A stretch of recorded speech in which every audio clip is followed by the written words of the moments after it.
Nah, apa kita akan hidup selamanya? Akan mengawal dakwah di majelis ini selamanya?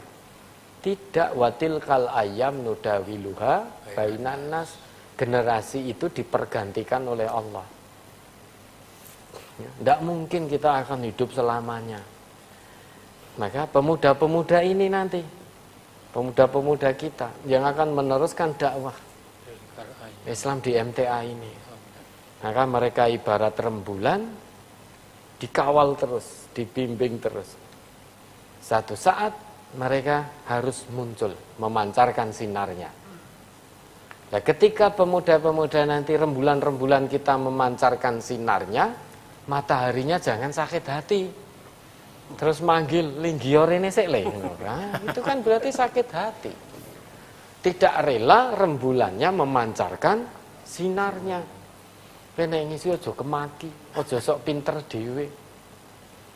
Dhisik iki aku wis ngisi rono rene. Lah kok saiki mbok isi kowe isianmu kaya ngono apa dikira aku ra iso. Nah, itu padahal penugasan dari perwakilan. Nah, pemuda tadi ketika ditugaskan ya jawab, ini memang kebetulan kula yang mendapatkan tugas Ustaz. Maka kula ten mriki duduk di sini. Kalau saya tidak mendapatkan tugas ya saya tidak di sini. Coba, itu kenapa Pak begitu? Masalahnya di hati. Di hati sudah. Lah apalagi panjenengan kalau tidak berbening hati panjenengan. Kebetulan yang mendapat amanah di sini saya. Kalau hati panjenengan tidak bening, dhisik pipise sing natur aku. Kan gitu, kalau hati tidak bening. Kalau hati tidak bening akan seperti itu. Nah, maka kita harus memahami bahwa kita ngaji itu untuk memurnikan hati, mensucikan hati, untuk kemudian kita amalkan dalam kehidupan kita sehari-hari. Kenapa? Wong materi dari pembuatan hati kita ini sama. Kenapa? Sulit sekali di antara kita untuk bening hati kita.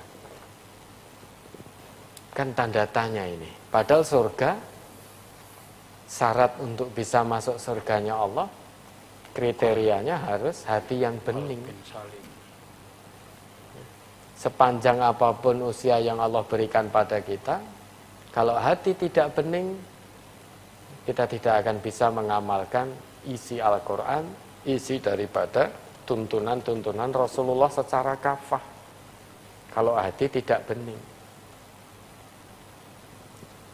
Muhasabah penghujung tahun ini, mari kita gunakan hati untuk bermuhasabah. Kita gunakan hati untuk bermuhasabah. Itu yang paling pas.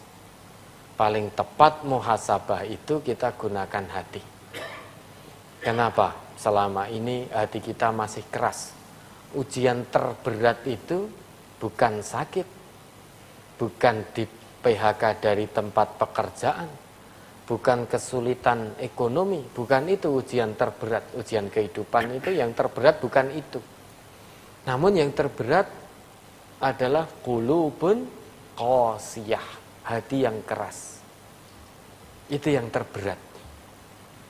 Dan hari ini sadar atau tidak sadar, banyak di antara kita yang sedang menghadapi ujian itu.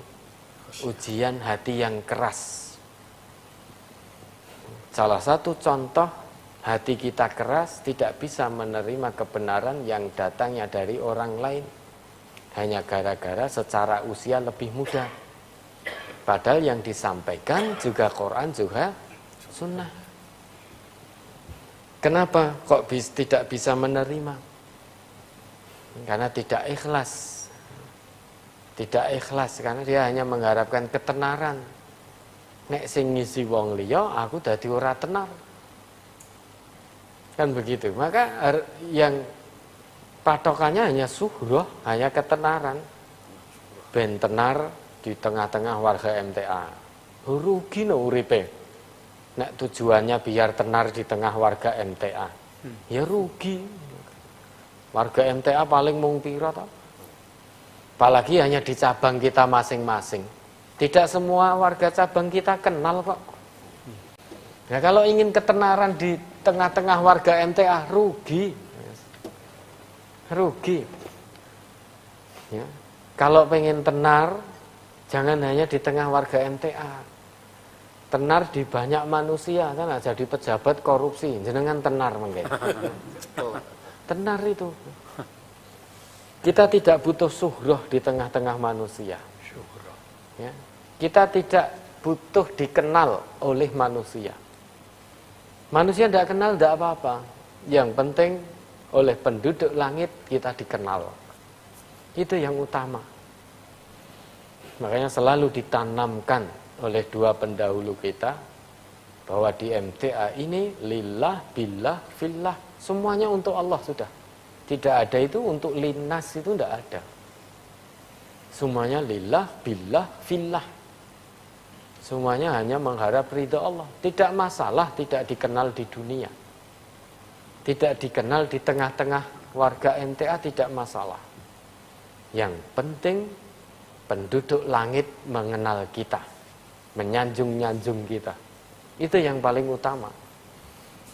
Apa manfaatnya tenar di kalangan di tengah warga MTA?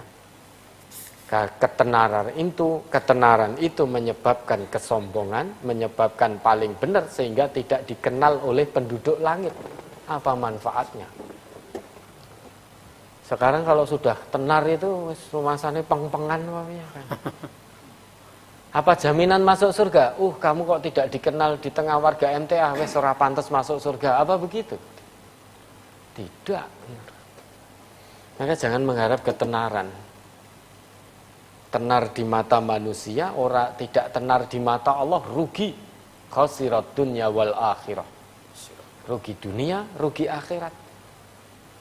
Lebih baik tidak dikenal manusia, namun dikenal dekat oleh Allah. Untung dunia, untung akhirat. Maka jangan mengharap ketenaran di tengah-tengah mata manusia. Siapapun kita, bismillah, lillah, billah, fillah. Karena tujuan utama Allah menciptakan kita untuk ibadah kepada Allah. Bukan untuk ketenaran di tengah manusia, bukan. Namun untuk beribadah kepada Allah. Siapapun kita, apapun pangkat kita, berapapun harta kekayaan kita, kalau sudah di hadapan Allah, di hadapan Rasulullah, sudah tunduk patuh. Kedepankan qalbun, jangan kedepankan aklun. Karena kalau kita mengedepankan akal, itu akan mengajak kita keluar dari jalan Allah. Akal itu selalu melogika tok. Kalau kita kedepankan akal, coba bisikan qalbunya bagus. Ayo bangun tengah malam, ayo tahajud. Akalnya, aku ngantuk. Kowe lara, kamu kan sedang sakit. Nek kamu nanti sakit, kamu bangun malam, kemudian sholat 11 rakaat, kamu tambah lelah, tambah sakit, tambah ini. Itu akal. Itu akal. Akan melogika seperti itu. Selalu ngalang-ngalangi bisikan hati yang baik-baik. Kalau kita kedepankan akal, ya hasilnya keluar dari jalan Allah. Ya seperti Fir'aun, Haman, Qarun, itu akalnya brilian semua. Kepandaiannya brilian semua. Di atas rata-rata itu. Kalau hanya kepandaian akal. Namun ternyata hatinya tidak pandai. Yang pandai hanya akal, ghairiyah, akalnya saja. Hatinya tidak pandai, sehingga tidak bisa mentaati Allah. Saking merasa sangat pandai, sampai berani ngaku sebagai Tuhan. sampai berani mengaku Tuhan, seperti Namrud juga begitu. Ketika dijelaskan oleh utusan Allah bahwa Tuhanku yang menghidupkan dan mematikan, Namrud menjawab, aku juga bisa menghidupkan dan mematikan. Akalnya bergerak, logikanya piye carane? Yang satu dipateni, yang satu dibiarkan hidup. Loh, lihat, aku juga bisa menghidupkan dan bisa mematikan. Itu yang mendorong apa? Akalnya bergerak seperti itu. Kalau hanya dikatakan bahwa Tuhanmu, yaitu Allah itu mematikan dan menghidupkan, aku pun juga bisa. Kata Namrud begitu. Caranya panggil dua orang, yang satu dibunuh, yang satu dibiarkan hidup. Oh, lihat, ini satu mati, satu hidup. Itu akal. Kemudian ketika ditantang lagi, ditunjukkan Tuhanku yang menerbitkan matahari dari timur, kemudian menenggelamkan dari barat, baru tertunduk.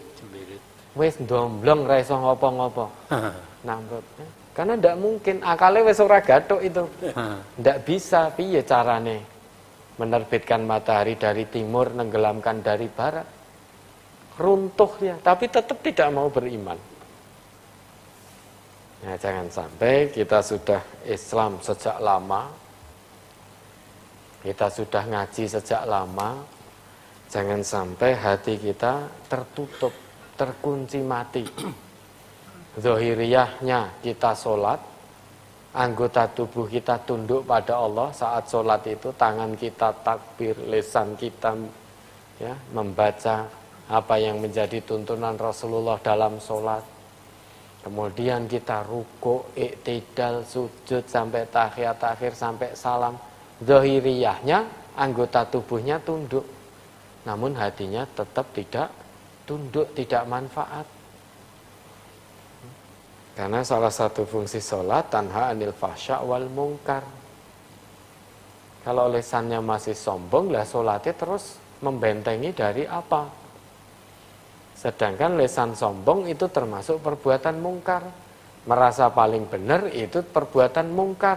Lah terus sholat yang tadi dikerjakan, puluhan tahun dikerjakan, terus membentengi dari apa? Sampai sepuh juga sudah sholat, mau ngaji di kita. Ternyata di usia 76 masih melakukan zina. Sedangkan salah satu fungsi sholat tenanan itu tanha anil fahsya. Nah ini sampai usia senja kok masih hobi seperti itu. Lah sholatnya itu untuk apa? Allah tidak butuh sholat formalitas. Allah tidak butuh. Sholat harus tegak betul. Lah fungsi sholat menurut Al-Quran setidaknya ada 5. Nah kita gunakan muhasabah. Kalau ternyata satu pun tidak kita dapatkan, ya sholat kita jangan-jangan hanya formalitas, tidak dinilai oleh Allah.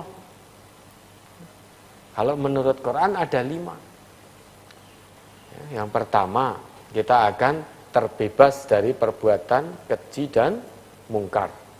Al-Ankabut 45. Kemudian yang kedua, hati kita akan tenang, tentram. Kondisi apapun yang sedang kita hadapi, hati kita akan tentram.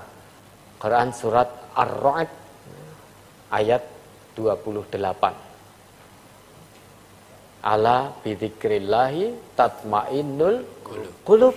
Hanya dengan mengingat Allah, bidzikrillah, puncak zikrullah adalah sholat. Kalau ternyata hati kita masih gelisah, takut ra kebagian dunya, takut miskin, takut fakir, konek ngaji dadi miskin, lebih baik memilih pekerjaannya dulu daripada ngaji. Nah itu berarti hati kita masih gelisah. Untuk yakin sepenuhnya kepada janji Allah itu masih terhalang. Masih terhalang. Maka salah satu ciri menurut Al-Quran orang yang sholatnya berfungsi dengan baik, itu dia akan mendapatkan ketenangan hati. Dalam kondisi apapun, ketika sakit hatinya tetap tenang. Fisiknya, raganya boleh sakit, namun kolbunya tidak sakit. Kolbunya harus tetap sehat, tetap bertaut kepada Allah. Kalau kita diuji oleh Allah sakit, kita terus mengeluh sambat, terus rugi. Fisik sakit, hati juga sakit. Tidak ada ketenangan. Menghadapi ujian hidup, kesulitan ekonomi, misalkan, tetap tenang, kita tidak takut. Kenapa kita takut miskin? Kenapa kita takut fakir? Sedang kita hamba Allah yang maha kaya. Hamba Allah yang maha kaya. Kewajiban kita hanya diminta oleh Allah, kowe takwa, kamu tawakal hanya kepadaku. Itu kewajiban kita dari Allah. Kamu tawakal kepadaku, kamu takwa kepadaku. Kalau kamu tuntaskan kewajibanmu kepadaku, maka kewajiban Allah yang menyelesaikan urusan-urusan dunia kita. Ya.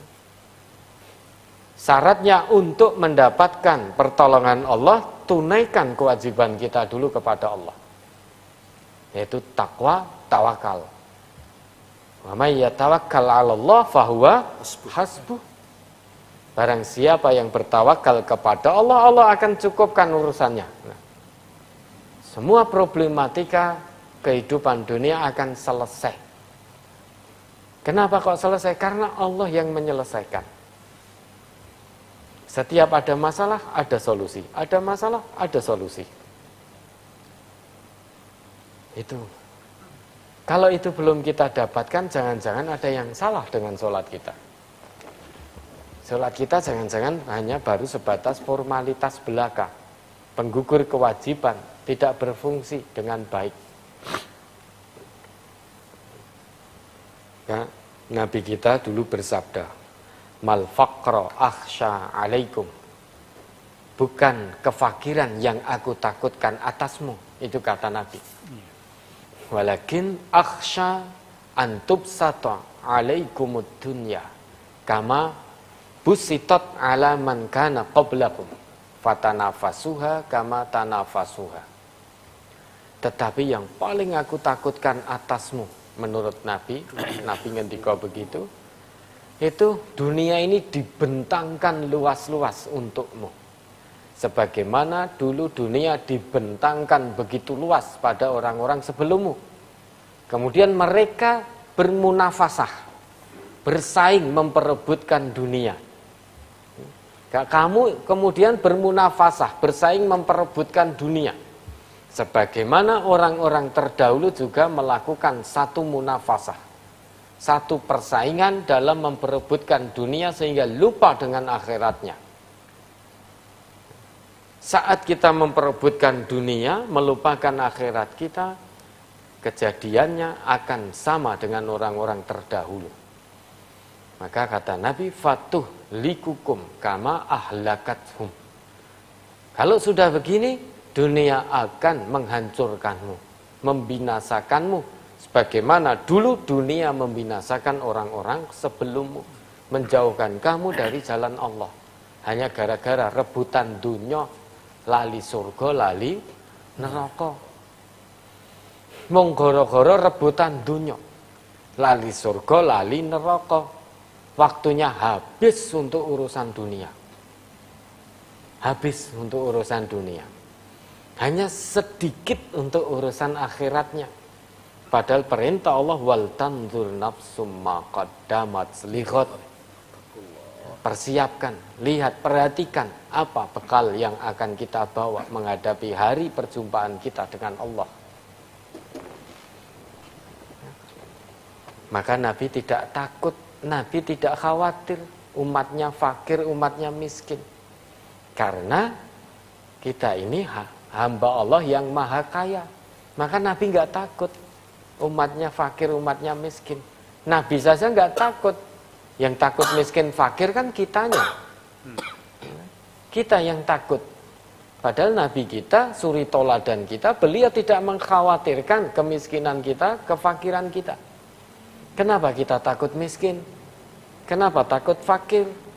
Sehingga lebih mengedepankan dunia daripada akhirat.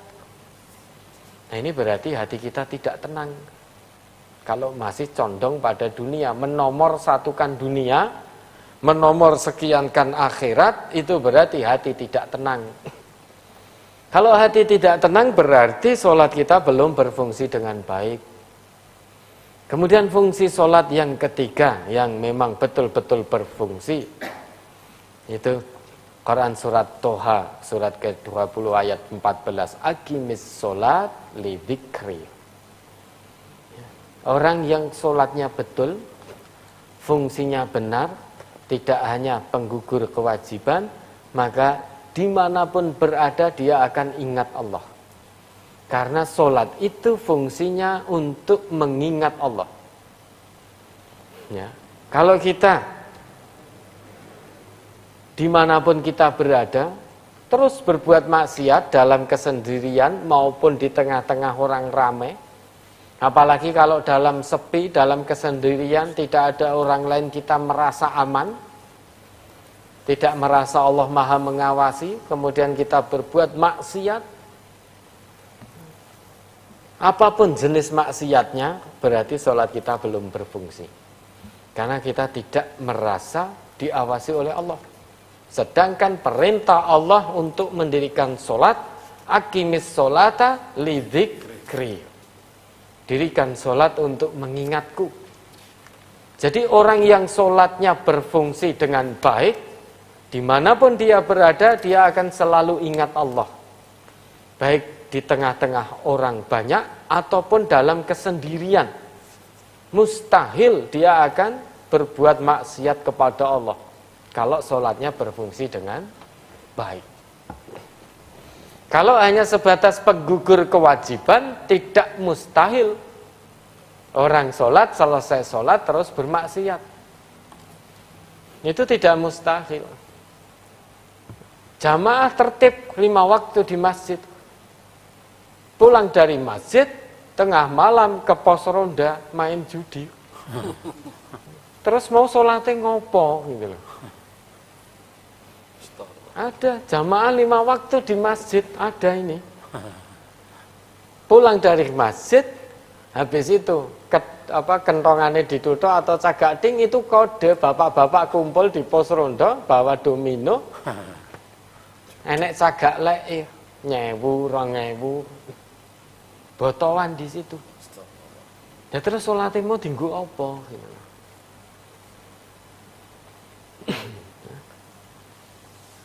Makanya orang yang sholatnya berfungsi baik, dimanapun berada dia akan ingat Allah dari ujung rambut sampai ujung kaki. Dimanapun dia berada. Kemudian ciri yang keempat, orang yang sholatnya betul, fungsinya, dia akan ditunjuki oleh Allah jalan keluar di setiap permasalahannya. At-Tolak. Quran surat At-Tolak, surat 65, di akhir-akhir ayat 2, 3, 4, dan 5 itu. Akhir-akhir ayatnya. Wa may yattaqillaha yaj'al lahu makhraja wa yarzuqhu min haitsu la yahtasib. Wa may yatawakkal 'ala Allah fa huwa hasbuh.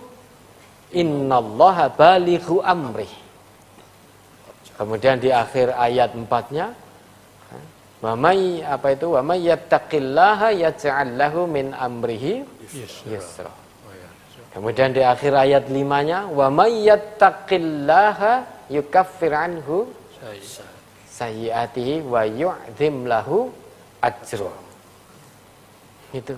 Wa may yattaqillah, wa may yattaqillah, wa may yattaqillah, wa may yatawakkal.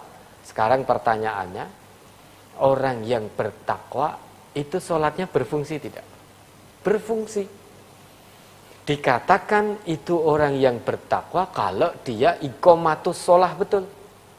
Di awal surat Al-Baqarah itu, Alif Lam Mim dzalikal kitabu la raiba fihi hudal lil muttaqin. Quran itu tanpa ragu di dalamnya Itu petunjuk bagi orang-orang yang bertakwa. Siapa itu? Alladzina yu'minuna bil ghaibi wa yuqimunas shalah wa mimma razaqnahum yunfikun. Iqamatus shalah itu bagian dari takwa Allah. Iqamatus shalah, mendirikan salat dengan fungsinya, itu bagian dari ketakwaan kepada Allah. Nah, maka kalau kita mendapat satu masalah, kok belum ada solusinya, datang masalah kedua, belum ada solusinya, datang masalah ketiga, belum ada solusinya, datang masalah keempat, belum ada solusinya, sehingga kita menjadi orang bermasalah, numpuk masalah tanpa pernah ada solusi. Jangan salahkan orang lain. Koreksi terhadap sholatnya. Dikoreksi sholatnya. Karena kalau sholatnya berfungsi betul, maka janji Allah, setiap permasalahan akan ada makhrajnya, akan ada jalan keluar yang Allah berikan. May yattaqillaha yaj'al lahu makhraja. Dan kemudian fungsi yang kelimanya, orang yang sholatnya betul, maka dia akan beruntung dunia akhirat. Qad aflahal mu'minun alladzina hum fi sholatihim khashi'un. Qad aflahal mu'minun. Orang itu untung dunia, untung akhirat. Untung dunia maksudnya diuji oleh apapun, diuji apapun oleh Allah, diuji dengan kesenangan, hatinya akan bersyukur. Diuji dengan hal-hal yang tidak menyenangkan, hatinya akan bersabar. Karena sholatnya berfungsi. Apapun kondisinya, hati orang tersebut akan selalu bertaut kepada Allah. Tidak akan pernah sedetik pun meninggalkan Allah. Hatinya akan tenang. Hidupnya dibimbing oleh Allah, lurus dalam semua perkaranya. Mau kaya, dia syukur. Mau miskin, dia sabar. Mau sehat, dia bersyukur. Gunakan kesehatannya untuk lebih dekat kepada Allah. Diuji sakit, dia sabar. Tidak mengeluh. Tidak suudzon kepada Allah. Itu orang-orang yang sholatnya berfungsi betul. Maka kita introspeksi diri. Kalau diuji kekayaan, masih sombong, merendahkan orang lain, ada yang salah dengan sholat kita. Diuji dengan sakit, di PHK dan lain sebagainya, masih sambat ngalor ngidul ngetan ngulon, berkeluh kesah terus, koyo-koyone Gusti Allah itu tidak pernah berbuat baik pada kita, ada yang salah dengan sholat kita. Masih merasa paling benar terus, paling berpengaruh, paling benar, paling pintar, ada yang salah dengan sholat kita. Maka ini 5 ciri yang setidaknya disebutkan oleh Al-Quran. Siapa itu orang yang sholatnya berfungsi? Ada 5 ciri itu. Maka ini sebagai bekal muhasabah kita di penghujung tahun. Berapa puluh tahun kita jadi orang sholat. Maka kata Allah, fawailul lil musallin alladzina hum an sholatihim sahun. Celaka bagi orang yang sholat. Kok bisa orang sholat celaka? Ya, karena dia lalai terhadap fungsi sholatnya. Alladzina hum an sholatihim sahun. Lalai terhadap fungsi sholatnya. Sholatnya mung rutinitas tak. Fungsi sholat yang tanha anil fasya wal munkar lalai. Sehingga sholatnya ya terus jalan terus, maksiatnya ya terus jalan. Maka kata Allah, fawailul lil musallin sahun. Maka jangan sampai kita menjadi orang yang sahi, lalai, rugi kita. Wis sholat seprono seprene, ternyata sampai di hadapan Allah kita dihitung sebagai hamba yang lalai terhadap fungsi sholat. Titikane tondone kita lalai terhadap fungsi sholat, maksiat masih jalan terus, lesannya masih bermaksiat, penglihatan masih bermaksiat, tangan masih bermaksiat, baik melalui jari jemari dalam medsos, tanda tangan palsu, markup anggaran, korupsi, saling sikut sana sini, persaingan tidak sehat untuk mendapatkan uang. itu berarti kita lalai terhadap fungsi sholat. Kemaluan masih digunakan bukan pada tempat yang halal. Menuruti hawa nafsu berarti lalai terhadap fungsi sholat. Kata Allah, fawailul lil musallin. Ya, tampaknya rasa-rasanya panjenengan tidak kuat kalau sampai jam 1. Maka apa yang kita sampaikan tadi mudah-mudahan bermanfaat untuk kita semua. Ya, sebagai bekal muhasabah di penghujung tahun ini. Sehingga nanti memulai hari baru dengan niat baru, ya, tashihun niyah, semangat baru untuk tunduk patuh kepada Allah, semangat baru untuk meraih qalbun salim, semangat baru untuk meraih keridhaan Allah. Sehingga bukan hanya hari dan tahunnya yang baru, namun semangat ghirah kita dalam mengamalkan Quran Sunnah ini juga harus baru. Tasdidun niyah wa tashihun niyah. Terus kita perbarui. Karena hati kita itu setiap saat terbolak-balik. Kadang semangat tenan, kadang semangatnya mungkari setengah, kadang entek semangatnya, kadang habis sama sekali. Dalam kebaikan ini kan pernah toh seperti itu, kita menggebu-gebu semangat untuk kebaikan, untuk ketaatan kepada Allah. Terkadang sedikit futur, rasa malas. Terkadang jan futur tenan, rasa-rasanya ki malas tenan. Apalagi panjenengan yang mendapat amanah untuk ngisi di gelombang, di cabang, atau sebagai di perwakilan dan lain sebagainya, itu rasanya malam-malam ada telepon itu setan bisi tengah wengi kok telepon. Apa orang ngerti nek kene iki yo ndek kesel. Nah, itu juga godaan. Ada godaan itu. Ya, untuk menyebabkan kita futur. Ra rungo yo diangkat. Assalamualaikum, waalaikumsalam, ngapunten ganggu, oh mboten ganggu. Padahal hatinya itu, oh ya ini kok telepon. Orang ngerti nek kene ya, duwe keluarga kene ya, butuh istirahat. Akan ada bisikan itu. Panjenengan yang di perwakilan, di cabang atau yang di pusat mendapat amanah ilahiyah ini untuk terus memperhatikan semua warga MTA dimanapun berada, semua keluh kesahnya. Ini kok nggih ndelalai. Warga kita itu mengabarkan itu mesti kebanyakan masalah terus. Kabar gembira itu jarang sampai. Mbak ya kadang-kadang kabar gembira. Kalau ini mesti masalah gitu. Ya, sehingga terkadang warga kita itu ya kadang ya begitu itu. Heterogenitas majemuknya warga MTA. Nek pas punya masalah koyo-koyone harus segera ketemu.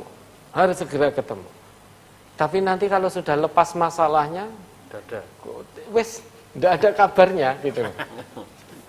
Ndak ada kabarnya gitu. Nah, nanti kemudian ada masalah lagi harus ketemu lagi. Nah, ketemu di mana? Di majelis saja. Wah, majelis antrine kathah Ustaz. Terus penting kalau di pondok gitu. Nah, nanti kalau semuanya begitu ya ning pondok dadi antri kan gitu. Ya memang begitu. Itu yang sedikit banyak akan menggoda, mengganggu keikhlasan kita. Assalamualaikum, waalaikumsalam, ngapunten, ganggu saya, oh mboten, padahal hatinya jane yang ganggu. Ini harus kita bersihkan. Perasaan semacam ini harus kita lawan, kita buang. Kalau lisan mengatakan mboten ganggu, harus hatinya juga mengatakan itu, oh mboten ganggu. Sehingga kalau ada permasalahan di warga, itu kita bismillah, ayo sama-sama senang dalam membantu untuk menyelesaikan. Bukan kita yang hebat, namun Allah yang maha hebat. Jangan pernah tinggalkan Allah dalam penyelesaian semua masalah. Masalah sekecil apapun, kalau kita tidak menyertakan Allah, jadi besar. Tidak akan ada makhrajnya, tidak akan ada jalan keluarnya.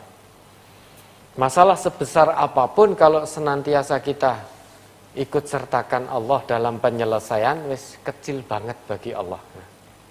Kita akan ditunjukkan oleh Allah jalan-jalan keluar, solusi yang terbaik dari sisi Allah. Apapun itu masalah kehidupan yang kita jalani. Karena kita masih hidup, Bapak Ibu, ya, maka harus siap menerima masalah. Kita ini kan masih hidup, harus siap menerima ujian dari Allah.